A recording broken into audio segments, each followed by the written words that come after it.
O cerco galego iniciou onte a campaña de sardiña. Parte do sector lamenta a gran cantidade de cota fixada para este comezo, xa que en Lonxa o prezo medio foi de 0,5 euros o quilo.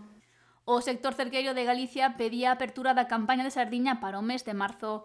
Finalmente a pesqueira iniciouse na madrugada de onte luns, sen embargo, parte dos profesionais non está contento coa súa xestión. Fatal. Empezaron os barcos esta noite, é fatal, pero xa sabíamos. Nós xa viñamos dicindo que o peixe era recortado. Se o peixe é recortado e todos estes anos non tuvo moito precio, non tiñan que facer esta nova lei que fixeron así. Ahora, ao principio, no peixe recortado para aguantar un precio, e máis que a pouca cuota que temos moitísima menos que o ano pasado, porque deron tanto peixe, porque están dando tanto peixe, facendo tan mal. Ahora, ao principio, con 1000 kilos, pois se fora a 1 euro, eran 1000 euros. Pero vendeuse o peixe, aquí en Portosín o peixe que se trouxe, venderonse a 50 céntimos. Apunta que hai 3 cerqueiros de Portosín indo a sardiña, outros tantos en Ribeira e unha decena en Vigo. En Vigo dis que foi a 15 céntimos, a 15, porque o peixe é moi desigual. O peixe, a pesar de ser pequeno, un é pequeno e o outro tampouco non é grande, de que este mezclado, non? Ese é o problema. Había que empezar con pouquiño, pero os barcos grandes teñen un problema, nunca lle chega nada. Están sempre enliando ao Conselleiro de Pesca os que van ao Consello Galego de Pesca, que eu xa dixen moitísimas veces que estuve nel, son os que enlían a pavano, ao Conselleiro de Pesca. Pérez sinala que a cota fixada na actualidade implica traer demasiado peixe a terra. Había que traer agora deste peixe recortado eses 1000 kilos. E traer un pouco máis para adiante, pois se cadra 2000 ou 2500. Suficiente. Non, queremos máis. E agora, agrupar.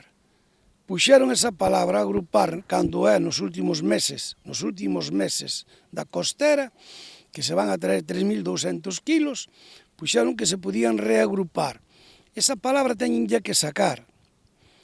Esas palabras teñenlles que sacar. Teñen que mirar ben como está o borrador.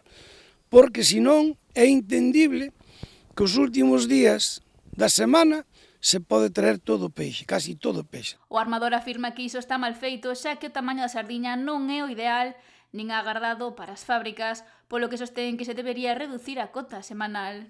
Vai a ser unha hecatombe, vaise botar o peixe en terra, non se van a ganar cartos, estáse fastidiando a cuota que é moi pequena, con 8.000 e pico de toneladas, non é nada.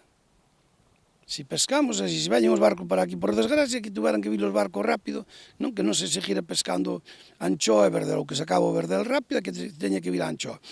Que a anchoa é moi pequena, tamén están facendo lá tamén outra empanada máis ou menos. Que se teñan que vir. Se se ven a sardiña, xa hai que botala por foriña ou cerrar o caladero. Que apunta que ese caso sería unha ruína total para o sector. Afirma que hai que tratar de traer o mínimo posible e pide aos biólogos que axusten máis o seu traballo. Ten que estar un pouco máis axustados ao que son os caladeros, que eu non sei que añada tanta información. Levan cos barcos todo o ano ás voltas, están ás voltas e deben de estar dormindo no muelle, que é o que lle pasa, dormen demasiado no muelle e teñen que estar máis no mar nas horas que se poden controlar as pesquerías. Os peixes tamén dormen, así como dormimos os de terra, os peixes tamén se deitan a dormir, levantan aquelas horas. E hai que mirar as horas que vai o peixe, a calidade do peixe. Eles non vían agora que o peixe é moi pequeno.